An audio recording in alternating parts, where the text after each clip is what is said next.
waxaan wali ku guda jirnaa Thanksgiving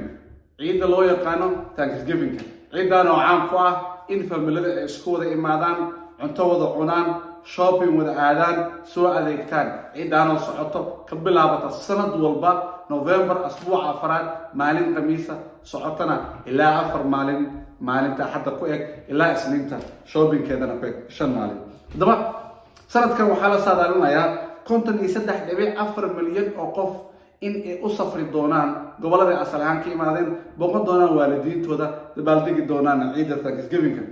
badankood waxay raaci doonaan diyuuradaha waxay qaadan doonaan gawaarida tareemada iyo basaska waa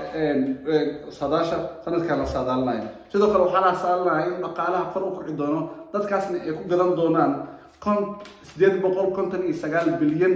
oo dollar inay qarash gareyn doonaan dadka Thanksgiving waa 5 maalin oo holiday socoto ka bilaabata khamiis ilaa isniin 158.3 milyan oo qof ayaa ka qayb qaadan doonta shoppingka sanadkan Thanksgiving shoppingka maalinta ugu weyn waa maalinta Black Friday maanta loo yaqaan maalintii madoobeed waxay caan ku tahay maalinkan in istoorada kamaniyaasha shirkadooyinka waaweynka in ay alaabtay hayaan raqiis ka dhigaan discount suubiyaan clearance suubiyaan boqolkiiba 50 si dadku u adeegtaan u dhiirigeliyaan maanta Black Friday waxaa la saadaalinayaa in ka badan 100 milyan oo qof in ay u dareeri doonaan istoorada kana adeegan doonaan laakiin gunaanadkii khamiis jimco sabti ahad isniinna in dhammaan ahaan dadka shopping gareysanayo 158.3 milyan oo qof alaabaha dadka gadan doonaan waxaa ugu caansan alaabaha elektrooniga qaasatan PlayStation-ada laptopka computerada alaabaha kale ee dadka gadan doonaan waxaa kamid ah dharka oo discount-na ah hadaba maxay maalintan shacab weynaha Mareykan u xusaan maxay maalintan si tahay ciida labaad ee ugu caansan Mareykanka markii laga soo tago Christmas-ka su'aalahaas oo ku jawaabayno ayaa waxaan isweydiinaynaa haddii aan waa maxay maalinta Thanksgiving haddii aan muslimiinta Mareykan nahay ma u dabaaldegi karnaa maalinkan intaan u guda gelin su'aalahaas fadlan haddaad channelkayga maxaan faarax YouTube ku cusub tahay subscribe garee haddaad videogan aad ku aragto social media-na la wadaag dhammaan asxaabtaada oo idin au guda galo waa maxay Thanksgiving goormay asal ahaan bilaabatay sideese ku bilaabatay asal ahaan waxay bilaabatay 1621 bishii 11 November asbuuca afraad maalin khamiisa وحلقة أي بلابتي صارت أكون بلابتنا وصدا يعني كده الستوري اللي أكون بلابتي رد عدانا أولو قياس إلى كنتم قف أي وحيد دقنا بليموث ماساتشوستس كان أصلها وحي كسو جدا الإنجليز وحي عين كريستيان قاستا في القضاء وحي عين بيريتانكا وبروتستانت وحي كسو جدا كاثوليكا Church of England وحي كسو عررين Church of England وحلقة بقرطوية الإنجليز كأي هيستين وحي اسكو قلافين قابك كريستانيتي لو تفسيريو يقابك يفهم سنة ثيولوجيا وحي قوستين إني كنو لايكرن إنجليز كا بلس وحي دور بدن إني كسو عرران إنجليز كا إمادان نوكو عصوب هلان نتك عدان كأه وكريستوفر كولومبس وسو هاجران نورث أمريكا waxay soo qaanteen doon la yiraahdo Mayflower waxay asal ahaan dhamaan 102 qof inkastoo inuu doonto u dhex dhalan doono 103 65 biri ay bada soo raaceen Atlantic Ocean waxay markii hore u socdeen Hudson River iyo New York City balse doontii ayaa dhuntay waxay ka dejisay Massachusetts gobolka la yiraahdo hadda Mareykan magaalada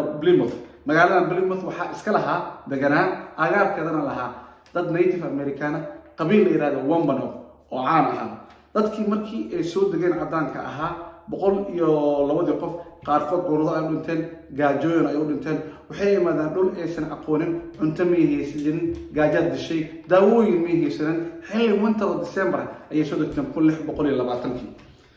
markay dhinteen half way wada dhamaadeen konton kaliya ayaa ka soo hartay markii dhowr bilood deganaayeen ayaa dadkii qabiilkii meesha deganaa ayaa sahminayay dadkan oo arkay dadka cadaanka way cabsadeen waxay history ku haayeen dadka native-ka inay dadka dilaan inaysan jeclaan in la soo degaan hadaba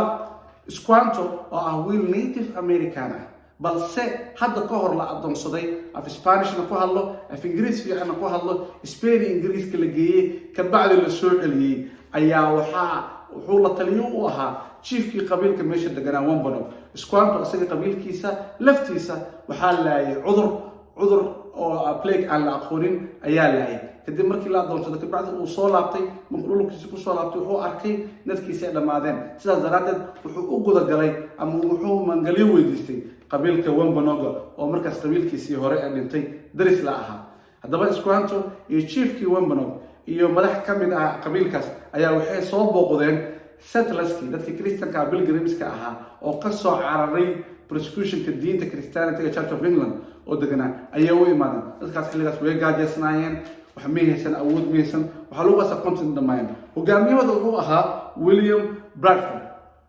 way la kulmeen waxay u xaqiijiyeen inay badbaadin doonaan inaysan dili doonin inay cunto siin doonaan inay tababari doonaan in amni ay ka helaan dhulkaana ee sarab ugu noolaan doonaan William Bradford iyo dadkii haray oo kontonka ahaa maadaama konton iyo dhowr qof ay ka dhinteen aad ayay u farxeen haddaba Squanto oo wiilkii ahaa wuxuu baray qaabka loo ugaarsado qaabka loo wax beerto dalagga la beerto galeeda la beerto xilliga la beerto xilliga dalag soo go iyo sida loo keedsado xilliga qabiilka Wampanoag waxay si fiican u haagarli ah u caawiyeen dadkii cadaanka ahaa ee meesha deganaa 1621 markii dalag badan u soo gaay cadaankii oo dhamaayeen kontonka qof oo William Bradford oo hogaaminayay ayaa waxay go'aansadeen inay balcazumaan dadka Wampanoag oo agtooda deganaa ee dhahaan balkaale anaga iyo cazumeen markay isku wada imaadeen William Bradford wuxuu u mahadnaqay Ilaahay wuxuuna yiri Ilaahay waana badbaadisay dacwadeeni iyo waa naga aqbashay waxaan noo soo dirtay Wampanoag qabiilka iyo chiefka iyo sidoo kale Squanto oo ayaguna noo caawiyay waan u mahadnaqaynaa haddaba sidaas ayay ku bilaabatay maalinkii mahadnaqa ee Thanksgiving-ka saddex maalin ayay socotay ayagoo wada cunay turkey iyo dhiir iyo cuntooyin kala duwan waxaa xusid mudan xilligaas potato in laga aqoonay North America xilligaas iyo pumpkin pie ay socdeen laakiin waxaa la xaqiijiyay in dowladda weyn ee Turkiga ay cuneen iyo dhiirkii wadaneen dabaaldegan ayaa socday saddex maalin xilli walba oo dal walba sanad walba dhacana way suubin jireen caayo waxa uu ahayd dadkaas inay ku celceliyaan Thanksgiving walba ee suuban ayagoo u mahadnaqay dadka Kristaanka ahaa dadka calabisteynka oo xilligaas ayaga ahaa diin aan haysta kaliya diinta awooyaashood iyo aan caabudi jirin wax mataqaanaa oo diin la'aan camal iska ahaa konton sano ka bacdi haddaba waxaa dhacday in dadkii la xasuuqo cadaanka dadkii Native Americanka ahaa dhulkoodii laga qaato la dhaco la burburiyo meelaha deganaayeen lagu qasbo adoonsi gabdhahoodana la kufsado sababtaasna waxaa keentay ayaa lahaa in dad cusub oo cadaana malaayiin ah ee ka imaadeen Yurub qaasatan Ingiriiska soo degeen Massachusetts area iyo dhinacaas dhamaantood ayagoo dadkii native-ka dhulkooda ka xoogay oo ka qaadaneen maanta dadka Native Americanka Thanksgiving Day maanta kale uma dabaaldegaan wuxuu ugu wacaan maalintii madoobay maalintii dhulkooda laga xoogay ay ka xoogeen dad cadaana ay soo dhaweeyeen badbaadiyeen waxaa xusid mudan in ay aasaaska foundationka ee tahay qabiilkaas laftaas Wampanoag siday u soo dhaweeyeen dadkaas ayaga ah oo cadaanka ah oo dhammaan dhiman lahaa cudurna leena gaajo dhamaan lahaa balse gacan midnimada tilmaam u tahay laakiin waxaa xusid mudan ayadana in loogu abaalguday in la laayo in dhulkooda laga dhaco in cudurro aan la aqoon sida chicken pox-ka ee u keenaan dadka cadaanka ahaa Yurub ee ka keenaan si dadkan dhammaan lagu laayo Native American Thanksgiving ummadda baldegaan wuxuu yaqaanaan maalintii madoobay haddaba haddaan muslimiin nahay u dabaaldegi karnaa maalintan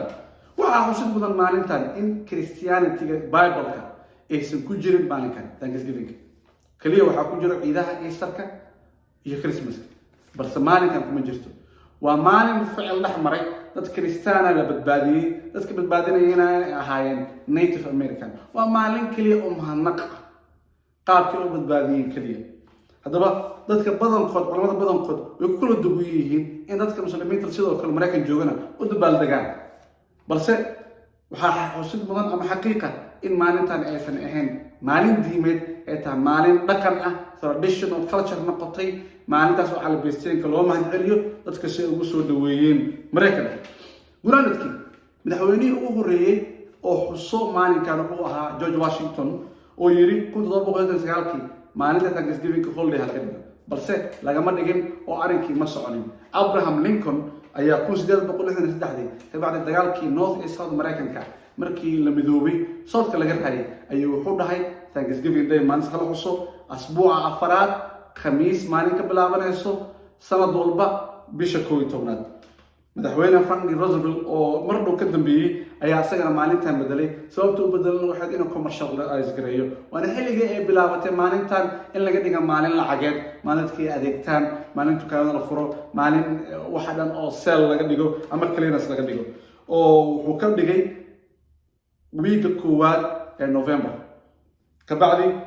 Congress-ka ayaa bedelay hadana mar kale 1941 ku celiyay asal ahaan maalintii Abraham Lincoln ay dhaheen asbuuc walba waxay dhacaysaa sanad walba bisha 11aad asbuuca afraad maalinta khamiista ayay ka bilaabanaysaa waana xilli Thanksgiving-ka guurguura sanad walba waxay ka bilaabataa khamiis bisha 11aad asbuuca afraad ayay ka bilaabataa waa maalin aad iyo aad loo xuso waa ciidda labaad ee ugu weyn shacbweynaha Mareykanka kadib markii laga tago Christmas-ka hadaba وأنا محمد فارحة وإذا لسه عسيني وما حين Thanksgiving iyo مودة بالذكرنا هدي أنا هاي مسلمين فضلا فكرة هذا كديبو أتكلم هلا مغلو كومنت كبيحي هوس سبسكرايب جنال كيغا يوتيوب يو فيسبوك يرصعوا سيدان ينكوسوا بالبيو وحيا العادي هذا الحيش سالي وأنا محمد فارحة كده تغيو أمانة